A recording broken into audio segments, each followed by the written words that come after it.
विद्महे सत्यदेवाय धीमहि तन्नः सर्वः प्रचोदयात्।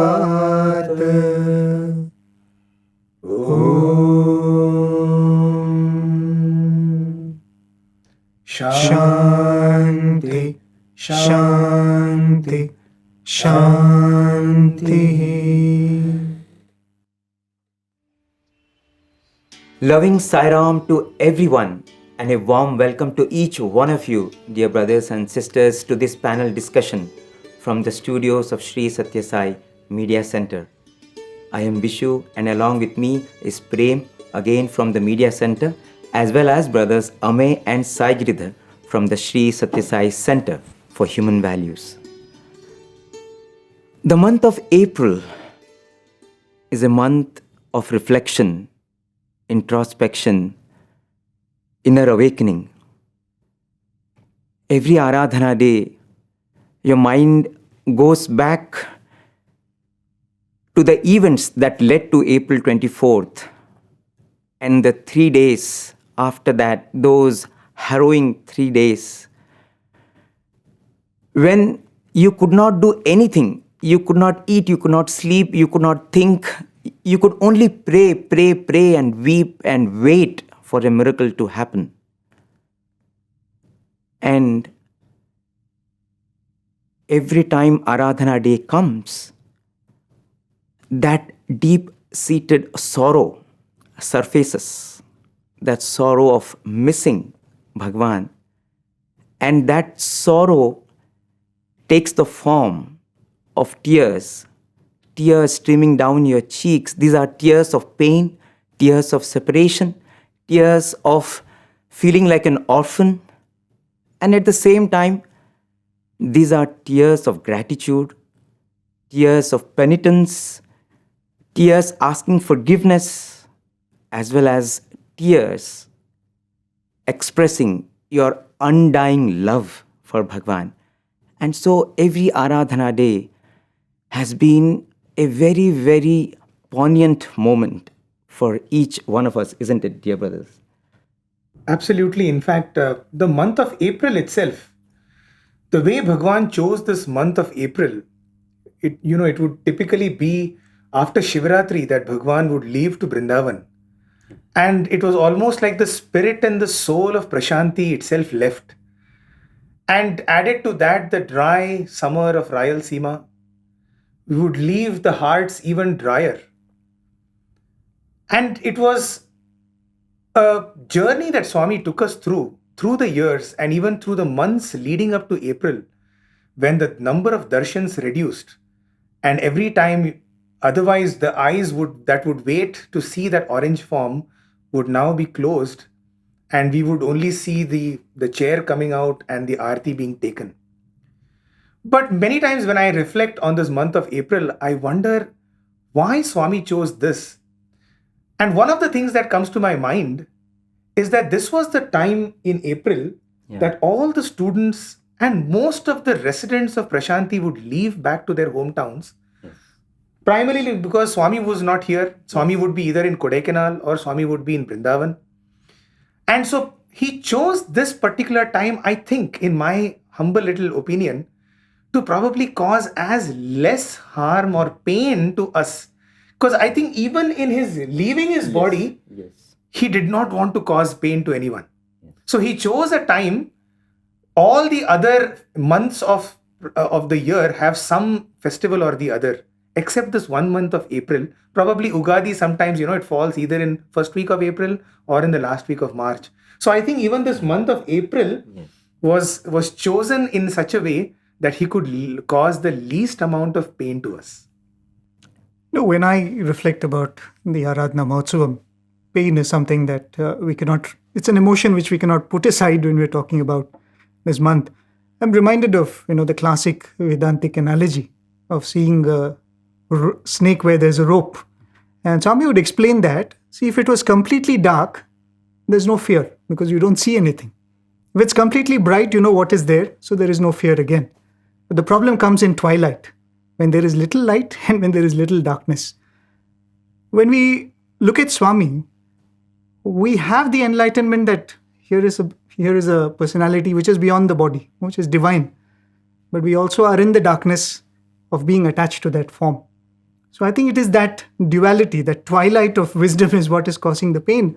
Then what does it matter? I again reminded of a very beautiful padyam or a Sanskrit shloka that Swami would quote. I think most of you must be familiar, where Swami says, Ya chinta dhana dhanya.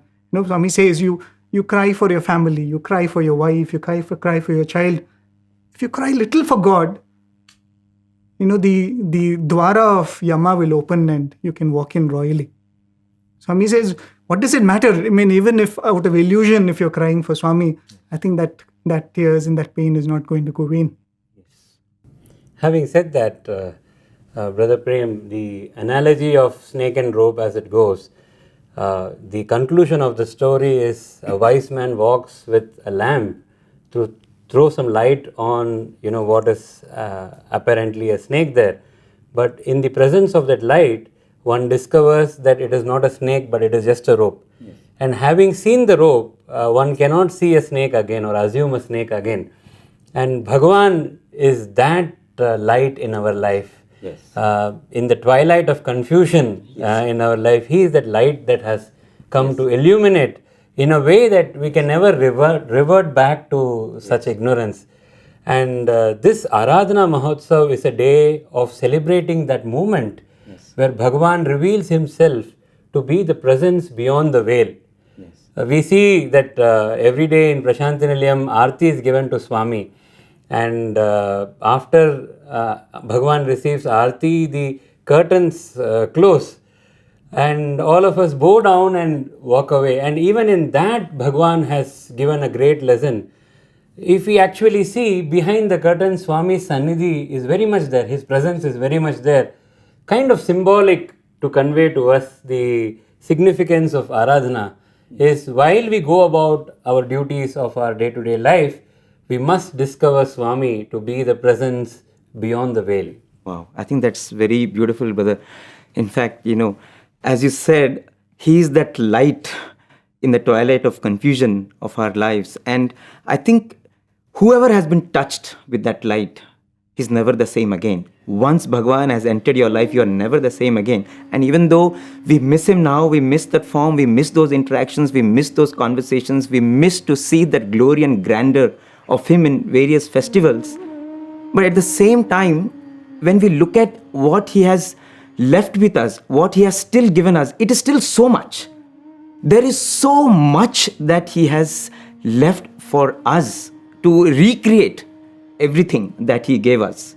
And we thought it is really beautiful that on this occasion, we count our blessings, we think about everything that he has given us. And I think all these gifts that he has given us, all this would not have been possible if he had not taken the human form. Absolutely. And it is because of this beautiful human form that he took that we have these amazing memories and amazing gifts. And I think there are so many gifts. What are the gifts that come to your mind?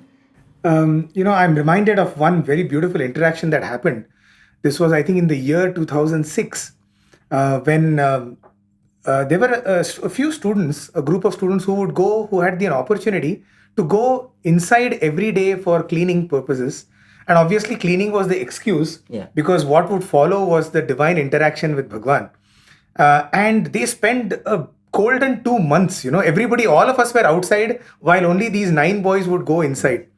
And eventually it was time for the college to reopen, and it was, June 1st was approaching, and everybody had this fear in their heart that, oh my God, now Swami is going to, tell us to go and join the college. And who wanted to join college anyway? So, and finally, it was the 30th of May, and Swami broke the news that, okay, now pack your bags and go to Prasanthi. Okay. And everybody was like heartbroken, right? What a golden 2 months everybody had spent in Swami's divine presence. And so everybody was crying. Those 9 boys, they were crying, and they said, Swami, you can't do this. We'll come with you.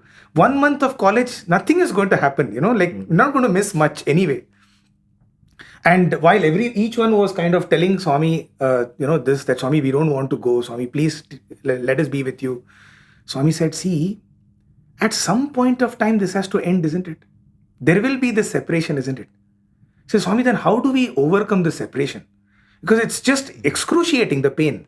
And Swami said, this last 2 months you enjoyed so much, isn't it? Now, whenever in your life, whenever you feel low, go back into the treasure chests of your minds and your hearts and remember these 2 months, these golden moments that you have spent with Swami. And I think today that's exactly what we wanted to do, isn't it? Go back into the treasure chests of our heart and pick out those jewels, those gifts, as you Yes. mentioned. Yes. And so, what are those gifts which are absolutely common to the entire Sai world? In fact, the entire humanity. And we thought that we will share some of those gifts which are common. While we will have our own personal experiences, no doubt, but those are personal. They probably may only, enthuse us. They may motivate and incentivize us. But what are those common gifts Yes. that each and every Sai devotee Yes. has in the treasure chest of their heart? And those are 4. So we are going to discuss 4 such gifts that Swami has given each and every one of us. Yeah. And these are gifts that energize you forever. Absolutely. That's the whole idea. That is Yes. to go back in. Yes. And so the very first gift is Nama and Rupa. That combination, the divine, magical, mysterious combination of the name and the form. Yes. I'm reminded of again an episode which was narrated by one of our seniors. He had an entry which was pretty interesting to the college. He came from a family that was devoted to Swami for many years, but his association with Swami started with him joining the college. It was the time of one of the summer courses. This boy came from a background where I think he studied in a boarding school associated with an Ivy League, and extremely luxurious upbringing. So he comes to Vrindavan, and the first shock, he realizes that he doesn't have a furnished room for himself, and he has to get his own mattress. There are 2 things in that. One is a room for himself and a furnished room. Furnished room, right? I mean, he was expecting a television to be in the room. So he thought he'll have a cot, he'll have a bed and all of that. And the first shock is they tell him that you have to get your own mattress. So he goes and procures a mattress. Then he goes to the room, and then he realizes that he has to get his own plate and glass. There's no cutlery. So somebody lends him a plate so that he can go and have his lunch.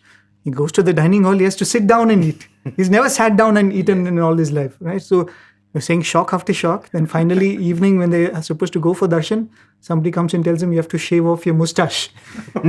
He said, now when I look back, these appear to be such trivial things, but then they were so important for that boy of that age. And he said, I don't think I'm going to last here.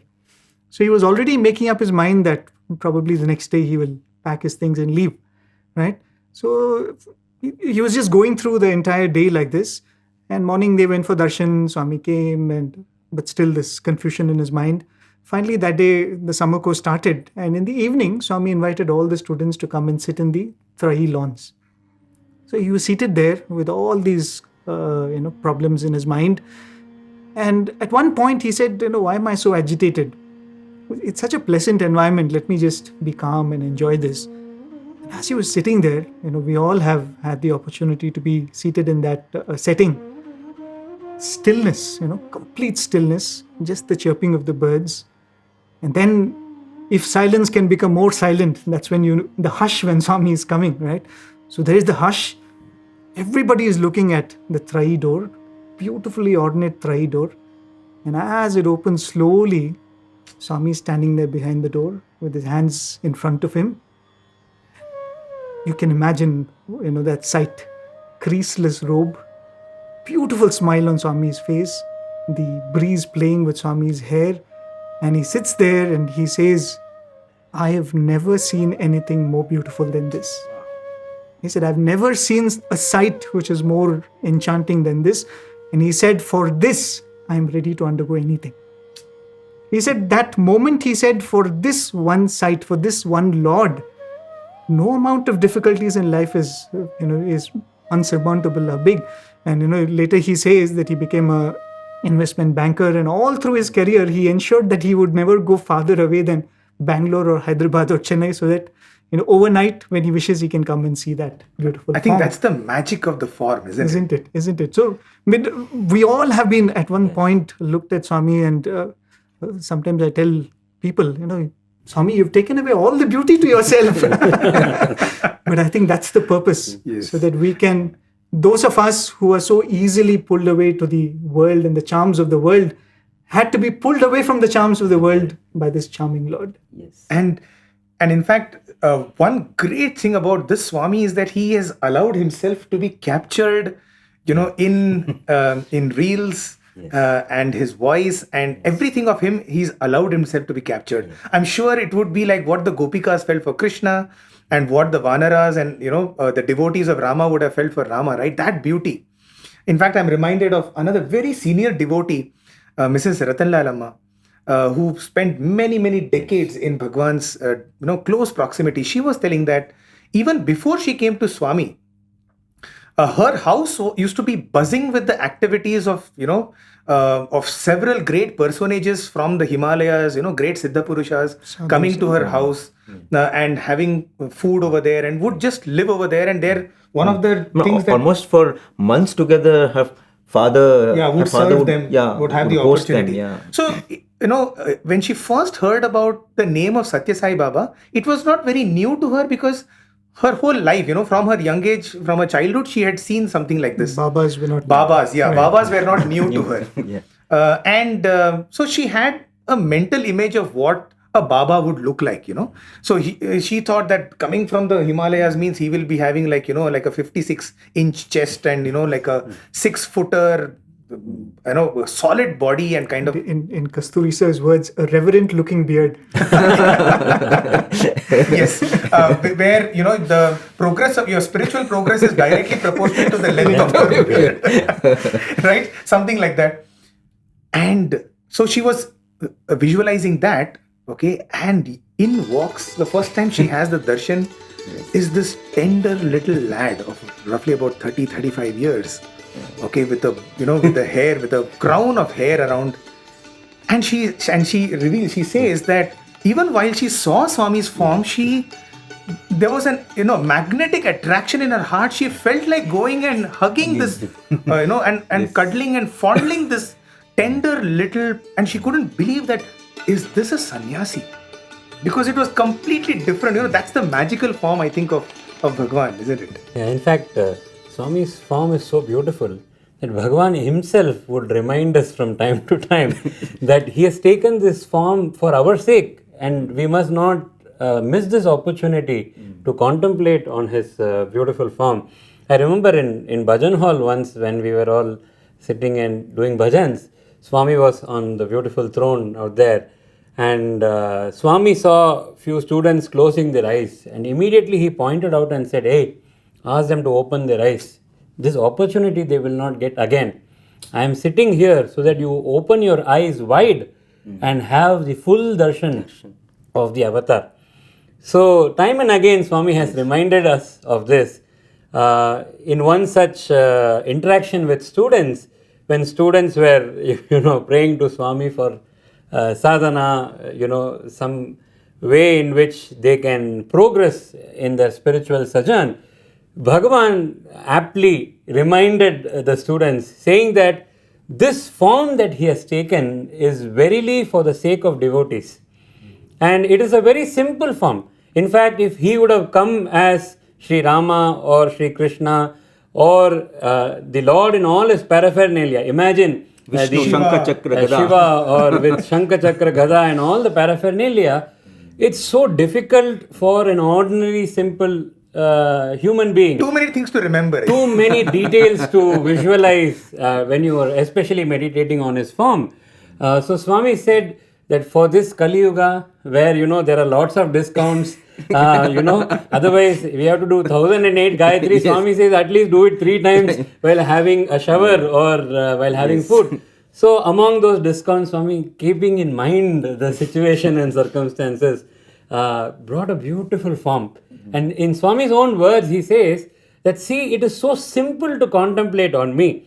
There is this crown of hair which is so unique, and you can sketch my form, the way, in fact, Swami, in fact, taught the way that we must meditate on his beautiful form. And it goes something like this. Swami asked the students to close their eyes and in their mind's eye sketch the entire form of Swami from the top to the toe, and then go back again from his divine lotus feet all the way up to his crown of hair. So to begin with, you sketch the beautiful curls of Swami. Sir. What beautiful curls they are. We hear about the curls of Lord Krishna in Bhagavatam. Many a times when we would see him up close, I would wonder, these are verily the curls of Lord Krishna that he has brought again, so that we don't miss the chance to see him in that manner. So we sketch the curls of his hair, come to his broad forehead, the beautiful texture of his skin there, and his eyebrows. What unique eyebrows Swami has. And having sketched those beautiful eyebrows, Swami pointed out to a unique feature of this divine form. He said, now look at the point that connects his nose to the forehead. There is a line that separates the two. While describing this, Swami even said that this was specially created for the sake of devotees to meditate upon. Wow. So that beautiful line that separates his forehead from his nose, his amazing beautiful eyes, penetrating eyes, when we contemplate on it and we remember him looking right through into our heart and filling us with his love and compassion and calmness. Oh, those eyes of Swami. And then you look at his cheek, that mole on his cheek with his characteristic of Sai Baba, as Swami would say, and then his beautiful lips, his chin, and you come down to his wonderful throat of the Nilakanta himself. And then Bhagawan said, see, this is all you need to visualize with lot of attention. After that, it's very simple. There is just one robe that goes down. Straight from the shoulder of Bhagawan, you can come to his lotus feet. Those soft, tender lotus feet of Swami, that ever succor providing, ever refuge providing lotus feet of Bhagavan. As we contemplate and surrender at his feet, we move back again from his feet all the way, seeing all the features of his beautiful divine form to the crown of his hair. This form really, as in Swami's own words, he says, this is the concretization of the penance of devotees for thousands of years. That is the glorious form that we have the opportunity to behold. And that form verily is a gateway for us to the infinite glory of love itself. Wow. Amazing, brother. Well, I think Bhagwan's form is one phenomenon where, you can look at him for hours together and never get tired. You can keep gazing at him for from dawn till dusk, and still for one more glimpse, you long for that one more glimpse. And when I think about this form, this diminutive, delicate, delectable form, what comes to me is, he chose a form which is most modern. He chose a form which is really in tune with the times. Isn't it? I just wanted to, kind of, sorry for interrupting, but he said the locks are like Krishna, so that's ancient. Yes. And now you're saying he's modern. So what a beautiful, Yes, combination. absolutely. So this is a form which is most charming, most modern. At the same time, it is as ancient as it can be. It is an expression of the glorious, ancient spiritual tradition of India. That is what is the form. And you see, if you're an African, you will say, oh, look at Swami's hair. He's like me. He's among us. If it's an Asian, oh, look at his color. I mean, he has so many hues. It's like how we all are. He's like among us. You think of an Indian, oh, he speaks Hindi, he speaks Telugu, he speaks Tamil, he speaks Malayalam. No, he's one among us. And a European comes and he says, my God, look at the way he walks. What grace, what gait, what style. A European feels, my God, he'll beat us in his sense of fashion. And an American comes and says, my God, look at his eyes. Look at his power. Look at his charisma. Look at the way he captures you, mesmerizes you. So American feels, my God, this person is out of the world. He's a global So representation. everyone connects to him. And I think that is one of the very, very most unique features of the Sri Sathya Sai Avatar. In fact, talking about Americans, I'm reminded of Alan Levy, who came to Bhagawan way back in 1971. And somebody had given him a picture of Bhagawan. And in fact, looking at the picture of Bhagawan, he said, he looks like a rock star. In fact, he was reminded of Jimi Hendrix, one of the sensations, musical sensations of the 20th century. And after that, his brother invites him to come to his place in New York City for a family function. And when Alan steps into that house, there is some music playing in that house. And the moment he listens to this music, Alan starts jumping in joy. He is like twirling in circles. He's asking the brother, what is this voice? My God, this is so heavenly. Who is this person? And the brother says, this is Sai Baba. This is Sai Baba. This is Sai Baba singing. He says, I have to go to India. I have to see, my God, who is this person? His voice just takes me away. And that is how Alan Levy's journey to Bhagawan began. And when you think about Bhagawan's voice, I think, it is not a male voice, it is not a female voice. You think about Bhagawan's hair, it is the hair, lovely hair of a woman. At the same time, it is the crown of a man. You think about his dress, it could be the graceful dress of a lady. At the same time, it is the most glorious dress of a holy man. So everything about him is in such a way that no matter which part of the earth you are, you will connect to him. No matter what gender you are, whether you're a child, whether you're a man, whether you're a woman, everyone connects to him. And we have actually seen that happening, isn't it? Like, we've seen people from all over the world coming. And to me, I think that is one of the most unique features of the Sri Sathya Sai Avatar, the beautiful. In fact, I think just on this form alone, we can do an entire 1 hour, right? But even coming to the second part of the first jewel, which is his name. What a beautiful name. And I always used to wonder, in the Hindu, the Sanatana Dharma tradition, it is said that we have 33 crore or 333 million gods we have. And I used to wonder, Swami, why didn't you just pick up one of those names? Like, those are established names. You wouldn't have had to do anything. Just take one name and all of us are named with some god or the other. But Bhagawan chose this beautiful word, Sai Baba. Sathya Sai Baba. Sathya Sai Baba. Now, what a simple name, what an all-encompassing name, Divine Mother and Father. Right? What a universal way of connecting. And of course, he himself went on to give us several full forms or inner meaning, significances of that name, Sai Baba. And couple of them we'll just probably, spend in the next few minutes reflecting on that, because that's so unique to this avatar. Sai Baba, Swami says, is a confluence. The word Sai is a confluence of all the three paths. The three paths that have been glorified in Bhagavad Gita, the Karma Marga, the Bhakti Marga, and the Jnana Marga, comes together in this one name, Sai. Service, adoration, illumination. SAI. Service is karma, adoration is bhakti, and illumination is jnana. Wow, what a spectacular. And when we do this, what do we reach? We reach Baba. What is Baba? Being, awareness, bliss, Atma. Sat, Chit, Anand, Atma. Almost incredible, right? My hair stands right now just contemplating. We have heard this, but yet the more we contemplate. So that's one beautiful significance that Swami himself has given. The other is SAI, seek always inside, which we need to do more so now than ever before. On the Aradhana day, seek always inside, because he's the one who is seated inside. How incredible is that?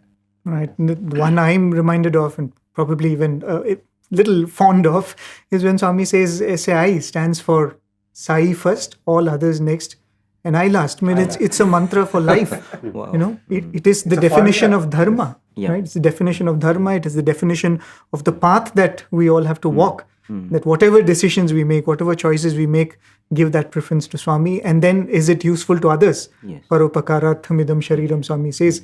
Then finally think of your own self. And of course, one cannot forget the play of words. Swami would say IAS, SAI, right? IA is the Indian Administrative Service. In fact, there was one devotee whom Swami had instructed that I want you to prepare for the IAS and become an officer. And then when he really did clear it and come back to Swami, Swami called him for an interview. And Swami said, for the world, you are IAS, but for you and for Swami, you are SAI. You are my representative in that job that you're going to do. Wow. Right? When what a profound message just by the play of words. And the name is so simple. It's a profound message inbuilt into the name. Yes. Doing Namasparana, of which is the lesson for the Kali Yuga. In fact, this SAI and IAS, Bhagawan puts it in a different way as well. He says S stands for spiritual change, A stands for association change, and I stands for individual change. But while this SAI is this, the way that a sadhaka must go through their journey of life is the other way around. That is, start with I, which is individual change, transform yourself. Then you have transformed the society through the changes that you have made to yourself. Through your example. And also be in good company, Bhagavan says. And finally, this will lead to spiritual change, that is in the realization of the love that permeates in the entire creation. So SAI and IAS. Speaking about sadhana, to one of our professors in Bhagavan's university, Swami also gave a full form of the word SSSB, which is usually Sri Sathya Sai Baba. But Bhagavan said the first S stands for Seva, which is what every devotee must first undertake. Then the second S stands for suffering. Now, Seva doesn't mean that if I am doing Seva, I must expect that life will not bring suffering. That is natural part of life, that it alternates pain and pleasure. So, suffering must be taken in our stride with the sense of surrender to the Lord, that He is giving me this test for me to progress. Swami would always say, test is my taste, and without test, you cannot graduate to your next class. Right? So, suffering is the next very important element there. And then the third element is self-inquiry. So, having done seva and having tolerated or undergone suffering with a sense of surrender to the Lord, the third, in a sense, it is also like the service, adoration and illumination. The third part is self-inquiry. That is, in all of this, you must inquire as to whom this suffering is happening, who is being served and who is serving really. So the self-inquiry will finally lead to B, which is Baba, and it is also bliss. So seva, suffering, self-inquiry, bliss. Wow. Beautiful. So, and all of this name and form, have kind of been put together in this one of the greatest gifts that, for most of us, for many of us, is the bhajans, the Sai bhajans, right? In which we can contemplate on the name and the form. And innumerable people have come into the Sai fold, into the Sai organizations through this gate, the first dwara, if we can call it, of the Sai world, which is the Sai bhajans.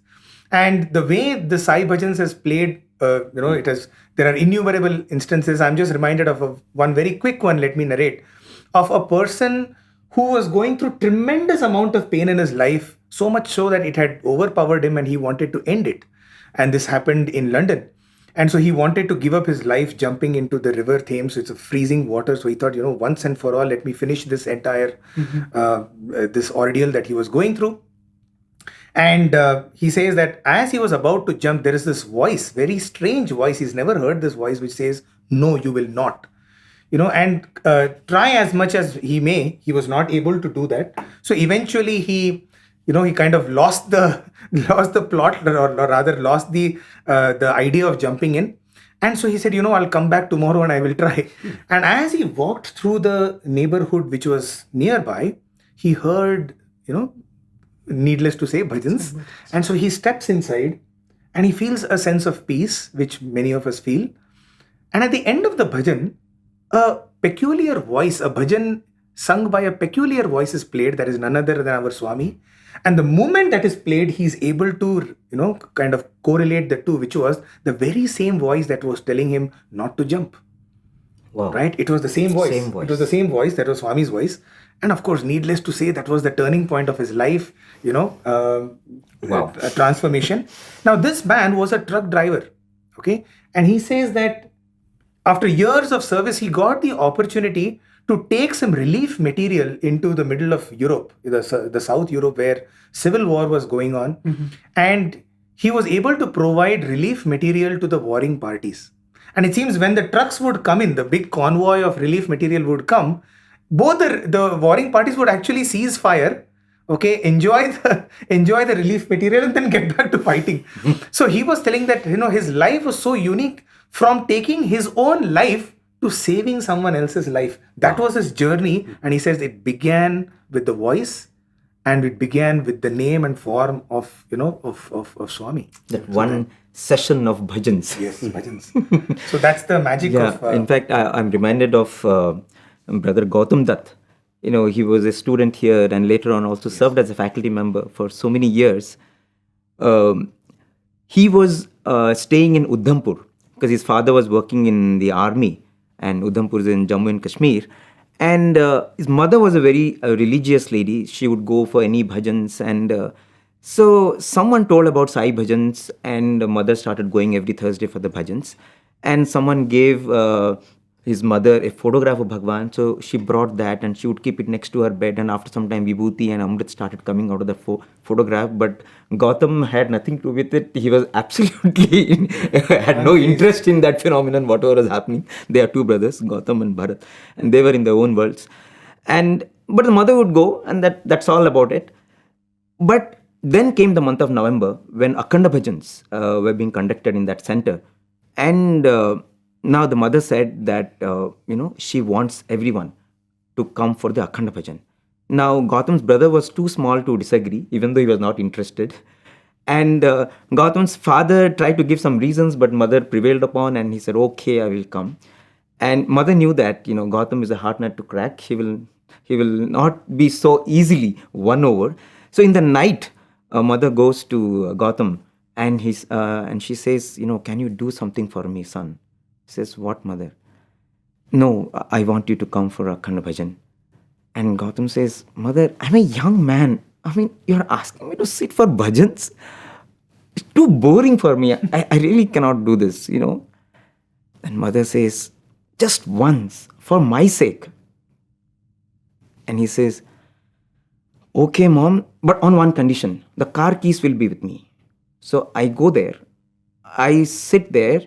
And, when it comes to a point where I cannot take it anymore, I'll just get up and I'll come off. Mother says, okay. And Gautam goes and he sits for bhajans.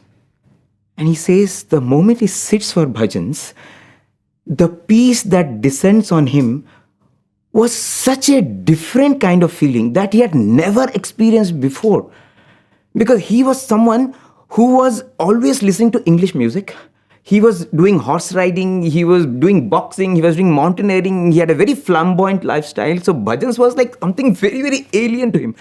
But he had not experienced what he was experiencing here in everything that he had done before. And he had told, I will probably stay for 15-20 minutes. But he didn't realize that 15-20 minutes rolled on. And he thought, I will not open my mouth and sing. But unconsciously he started singing. And he went on to stay till the end of the bhajan. For 2.5-3 hours he sat there. And he heard the bhajans. And he says, oh my God, this much peace, extreme peace, I had never experienced before. And next Thursday when it came, when his mother was getting ready to go, he's ready much before the mother. And he says, Mother, can I come with you? Oh, needless to say, he went on to become a student of Swami and then a faculty member. And in fact, the mother says, are you sure you want to miss your horse riding? He says, for bhajans, yes, I will miss my horse riding for bhajans. There are any number of such stories, how the turning point in so many lives happened because of bhajans. In fact, I'm reminded of this beautiful letter that Bhagawan once wrote to the students, where Bhagawan says that this name of Sai, Swami says, if you have Sai's name on your lip, you are a Jivan Mukta. You are a liberated soul. If you just have the name on your lips. And Bhagawan goes on to say, it's a beautiful letter written to the students of Vrindavan way back in 1981. Swami says, this name is the link between devotee and Sai. This name will bring you face to face with Sai, and this name will enable you to attain oneness with Sai. I think that is the power of the name, and it is because of these names that we have the Sai Bhajan movement, which I think is as glorious as Bhagavan himself. Yes. In fact, as is characteristic of Swami's bhajans, all the names are sung in Swami's bhajans, irrespective of one's faith, and that is really Swami's nature. So, in fact, we all know the famous poem which Swami revealed to Kasturi Garu, and through many of his discourses, where he would say, Sarva Rupa Dharam Shantam. All the forms in this entire creation are mine. I have adorned those forms, and yet I am the silent substratum of everything. Sarva Nama Dharam Shivam. Every name that goes with the form. Swami would highlight this and say that, see, anything that has a form has a name naturally. So every name that goes with a form is auspiciousness. Why? Because all forms are mine. Hence all names are also mine. And then he went on to say, Sachitananda Rupam Advaitam. While I assume all the names and forms, I am only one and there is no second to me. So this reminds me of an experience of my uncle, who used this name of Bhagavan to have the darshan of a beautiful form which was of his Ishtadeva, his Kuladeva, Lord Venkateshwara. So it so happened that way back in the late 1950s, he was here in Prasanthi Nilayam. My grand aunt, who was one of the first people to bring our family to Swami, she in a very jovial way told him that, see, unless you get Kai Vibhuti of Swami, Kai Vibhuti means the Vibhuti that Swami would materialize and then give the devotee. So she said, unless you get Kai Vibhuti of Swami, don't consider yourself blessed. So she wanted to inspire that young man to do sadhana. So she said that. And he took it very seriously. So what he would do is he would stand in front of Prasanthi Nilayam after morning bhajans and all the way up to evening bhajans, because otherwise we have to maintain the discipline of sitting in the bhajans. So from one bhajan to the next darshan session, he would stand outside on the sands of Prasanthi Nilayam under the hot sun and do Namasmarana, Nitya Namasmarana. Wow. And he would say that Swami, who was then staying, Bhagawan was staying in Prasanthi Nilayam on the first floor. Yes. So Swami would go from his room to the dining area, which was right across. Yes.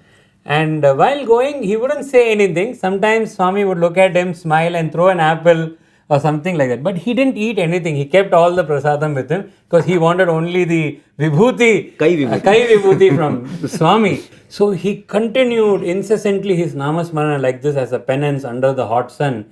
I think after a few days, he was so dehydrated that he collapsed. Oh my God. And he could not regain his consciousness.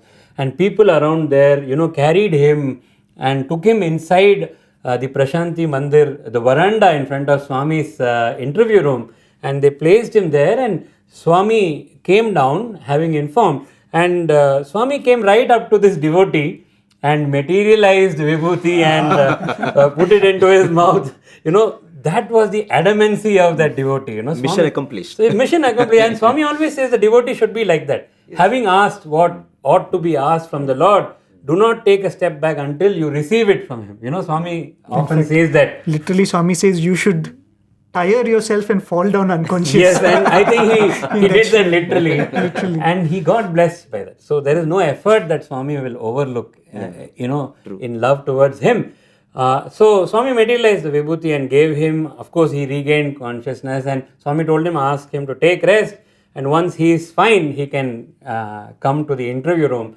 And eventually, when he came to the interview room, Bhagawan has a special interview room. Those days it used to be right next to Swami's interview room, there's a winding staircase. Yes. And Swami would call the devotee there for a personal interview.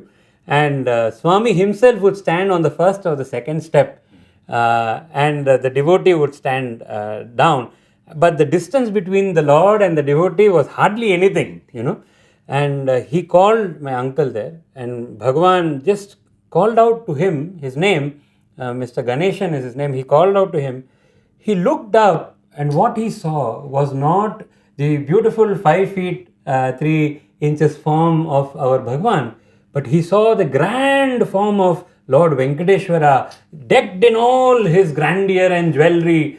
The sight was extraordinary, and he was not able to contain the vision of that form. And immediately Swami came back to his most soft and sweet form of Sathya Sai and continued to address him.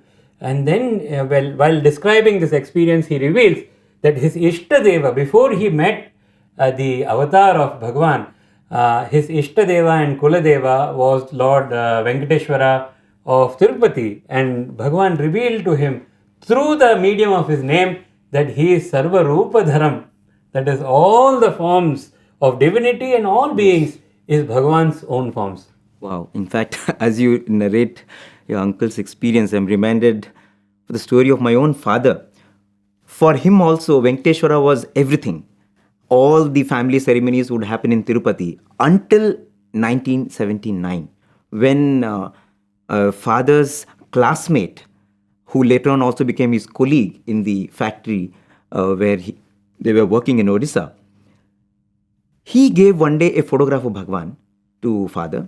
And father, because he had a lot of respect for this friend, respect because this friend had suddenly transformed.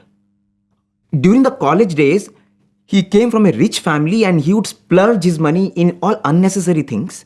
But after he joined work in that factory, suddenly something happened and he had become completely an introvert, and if he got any time, he would just be meditating. His house was only filled with pictures of saints and Swami.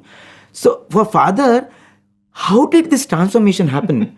If somebody called Sai Baba has transformed this man, because he had seen him all through his college life, he has to be somebody special. So that's why, he treated Sai Baba with little reverence, and he kept Swami's photograph. And at that time, in our township in Odisha, he used to hear about his Vibhuti coming in photographs and all that. And then somebody said, we are organizing this trip to South India. Do you want to join? My father said, what are the places you are going to go? And they said, we'll go to all this Kanyakumari, Tirupati and all that. And after that, we'll go to Puttaparthi. Puttaparthi! So Puttaparthi means father said, okay, I will go. Because I want to check this out. Who this Sai Baba is. And that's how he landed in Puttaparthi. It was 1979.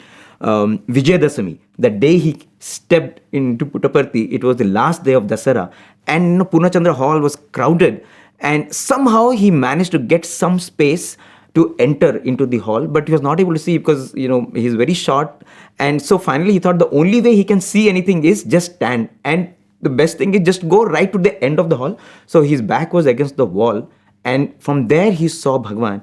And by the time he reached, it was the last Purnahuti of the Dasara Yagnam, and Swami came, behind the fire, and Swami was pouring things into the fire, the final oblation.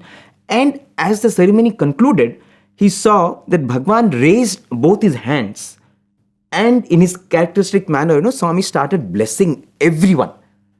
This double Abhayasta blessing. And when that happened, father was completely stunned, because in Swami's both palms, he was seeing Rama, Krishna, Shiva, Narasimha, the whole 10 avatars were vivid. And that is when he thought, is it a hallucination? What is happening to me? He asked the person next to him, what are you seeing? He said, nothing. I'm just seeing 2 hands of Baba. And that's when it struck to father, in whose presence I am. And he was waiting to come back. And when he met my mother, he said, my life's purpose is done. We are not going to go anywhere else from today. This is the destination. I have got what I wanted in life. So, if you consider Swami as an avatar, Swami proved that the avatars are in my hands. Right? Probably the source of all avatars. That's the beautiful thing. We are sitting here and we are talking of this name and this form as being so special. But then he is Sarva Devata Swarupaya, Swami would say that all forms are his, all names are his. And just like the beautiful episodes that both of you narrated, I mean, there are any number of episodes which have become a part of, the Sai devotees folklore. We've heard Swami Amritananda had the darshan of Ganesha. We had Venkatagiri Raja, and even Mother Ishwarama, who had the darshan of Lord Rama. Seshagiri Rao, one of the first priests of the old mandir, had the darshan of Lord Shiva. But these are deities. But then Swami appears in the form of humans too, right? The story of the army officer in Bhopal, if I'm not wrong. Swami appears to him in the form of a friend's wife, child, and a porter. Right? And the other day I was listening to this beautiful episode. We all know Mr. Tyagarajan, late Mr. Tyagarajan, who used to work in Swami's press here. It was a time when he had not yet come and settled in Parthi. It was during the initial years of the university, or just before the university was set up. So he was helping Professor Gokak type out all the bylaws of the university. So he was living in the city in Bangalore. So he used to come all the way to Vrindavan and assist in this work. And those were the days when, if you miss a bus, you missed a bus. You have to wait for a few hours. And he had to take a bus and a train and all that and reach. So if he misses that timing, then he would be in a lot of trouble. And to add to that, the Samiti that he was going to, he was the chairman of the Samiti or the convener of the Samiti, and they would not start bhajans unless he comes. So it was around 6:30 that the bhajans would start, and one day he was very late.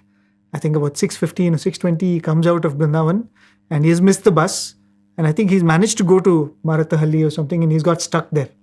And he's wondering, Swami, these people will not start bhajans, and what am I'm inconveniencing all these people. And all of a sudden, auto drives by, and the auto driver speaks in Hindi. Where do you want to go? So he says, I want to go to this particular temple or somewhere wherever the bhajans used to happen. He says, come. The conversation was so crisp and curt, and he did not even have a chance to, I think, have a conversation or negotiate. So he got into the auto. Then he started driving and brought him to that place. And it was impossible to reach that destination in 10 minutes, but this man had managed to do it and drops him there.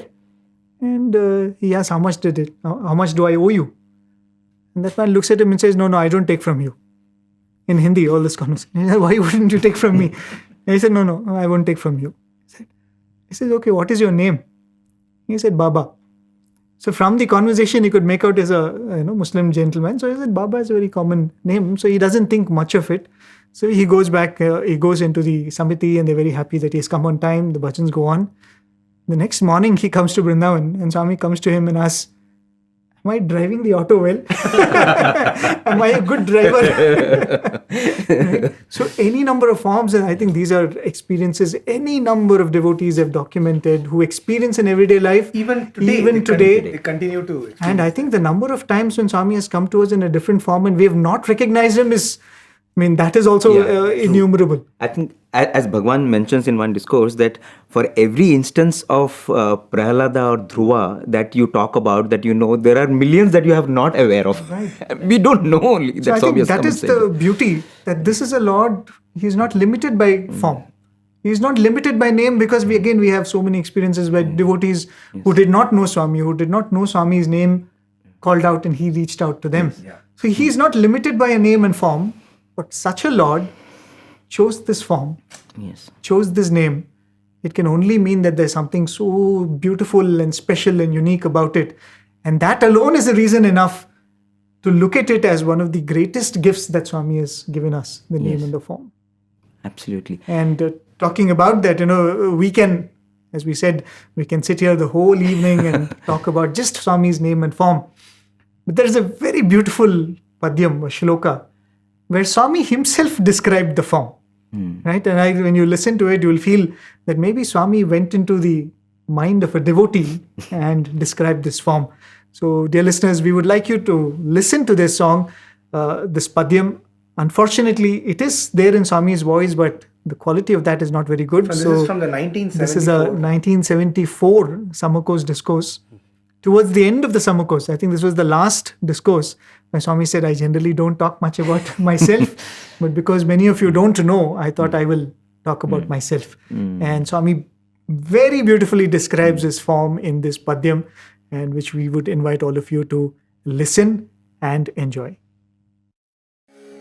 బూచి తండంచు తోచెడి రీతిగా కుదురు గప్పిన బుట్టబోలు జుట్టు కులమత చిహ్నాలు కలక గుప్పను దీర్పు తిలకమేమియులేని తిలకమోము కనిపించి కనిపించకయు పాదములు దాచు బహువన్నెల పట్టు నిలువుటంగి నైజ శృంగారంపు ఆటపాటలు జూపు శివశక్తియే ఈతడని ఎరుంగు జుట్టు బొట్టు కట్టు పుట్టుకలన్నిటా గట్టి నిక్కమునచి పట్టుదొంచు చిట్టి సత్య సాయి చిన్మయమన్నట్టు చిట్టి సత్య సాయి చిన్మయమన్నట్టు ఇతని గుట్టెరుంగ ఎవరితరమో చిట్టి సత్య సాయి చిన్మయమన్నట్టు ఇతని గుట్టెరుంగ ఎవరితరమో.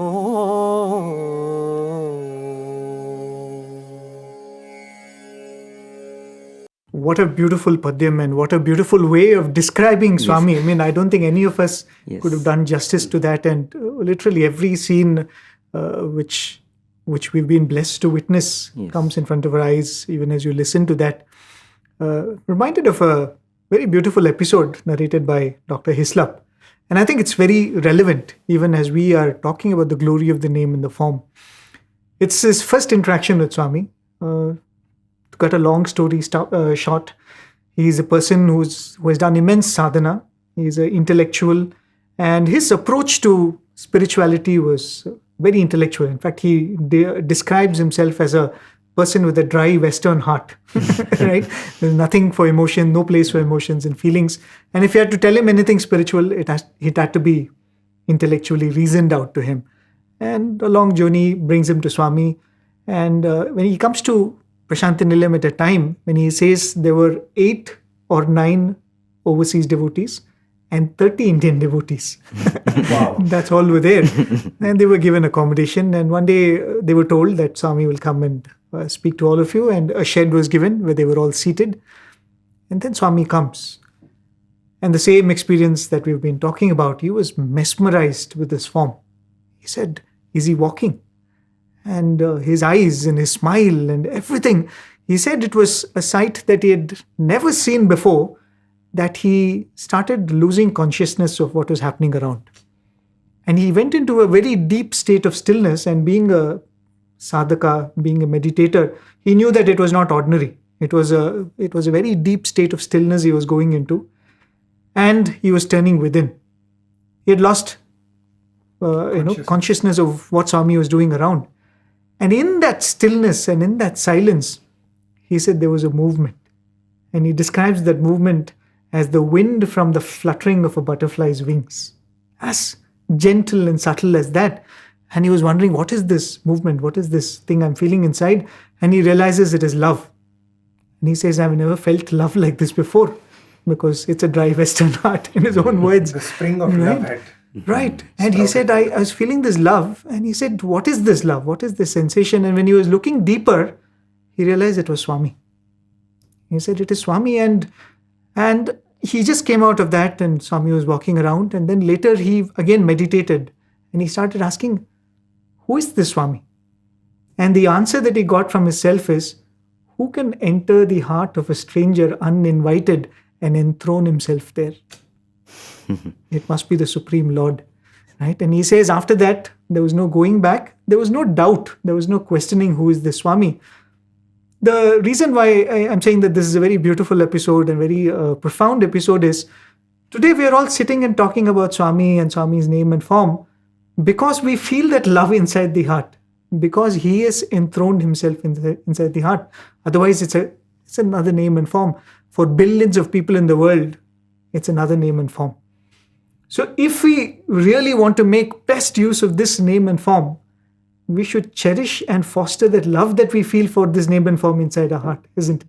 Very true. In fact, Swami often says that my permanent address is the heart of the devotee. Vaikunta and Kailasha and various other addresses that we attribute are branch offices, but the real address is the heart of the devotee.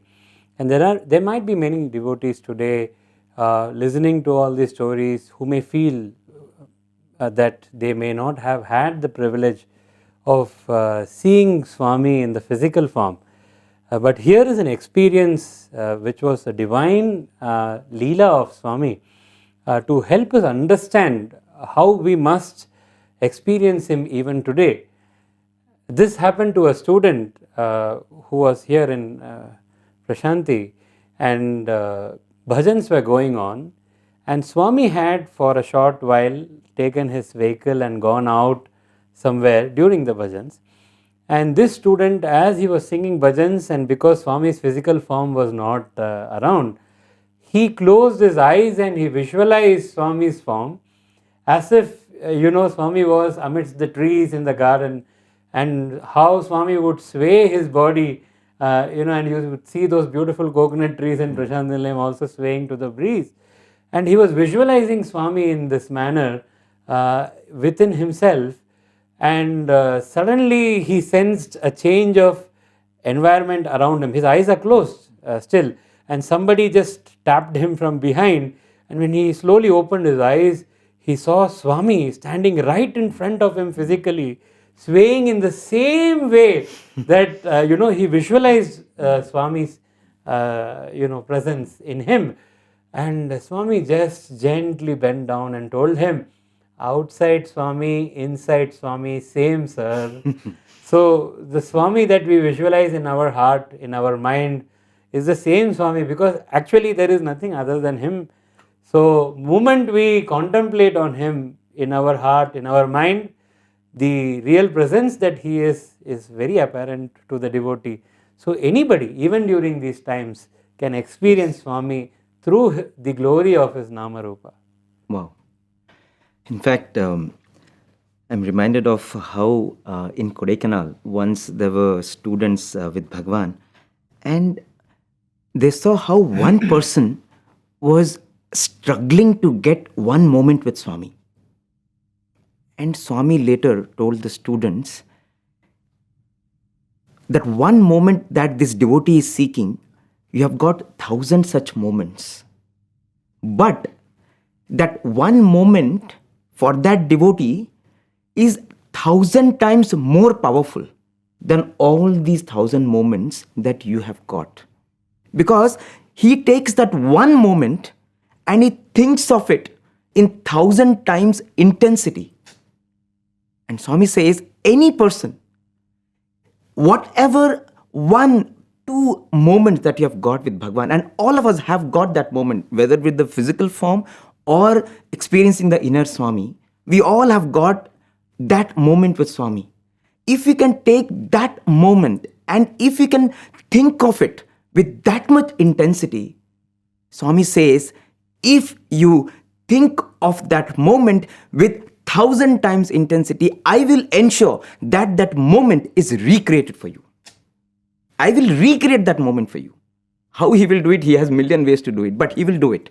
And he has done it, and he continues to do it for all of us. And I think these are days, the Aradhana days are moments when we have to go back and think about those precious jewels in the treasure chest of our heart that Bhagavan has given, and relook at them, meditate on them, and pray with that much intensity that those moments get recreated for us.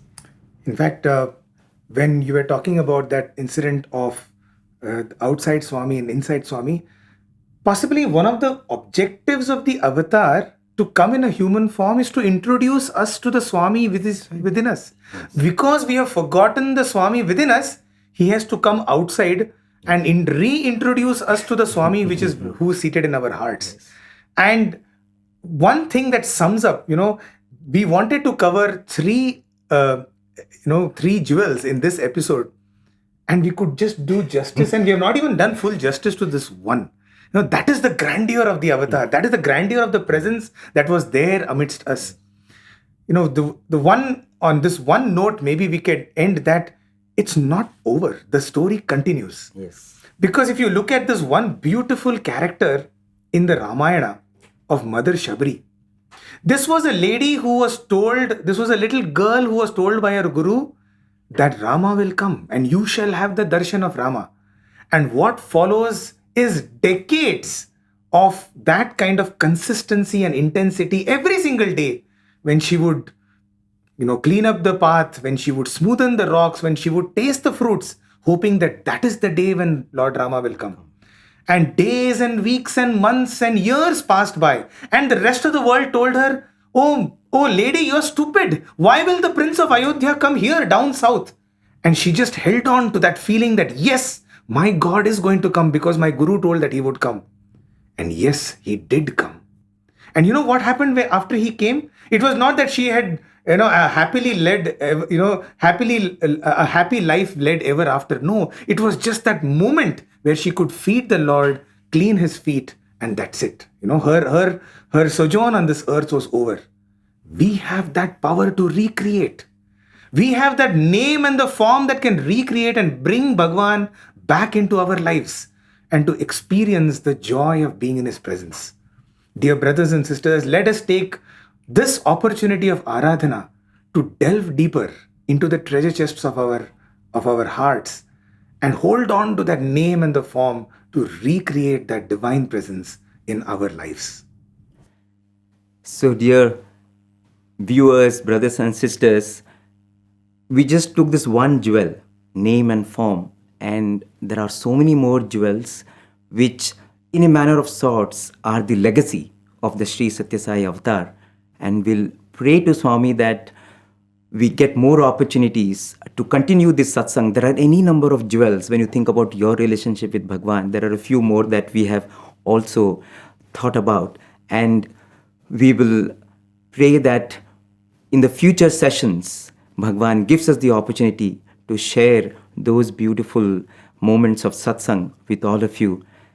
As always, thank you so much for your time, for your love, for your patient listening, and we express our deep sense of gratitude to each one of you as well as to everyone in Prasanthi Nilayam in the Media Center for enabling us to offer this satsang at his lotus feet. Sai Ram. I close my eyes, a different world appears. A vision of Sai my inner eye beholds. And then I rise beyond all grief and fears to holy heights as Sai lifts my soul. And now I can see his grace in everything and every place. He's in me, around me, he surrounds me, above me, below me, he does know me. This light is growing as he does show me the truth, bright as the sun. Sai and I are one. Sai and I are one.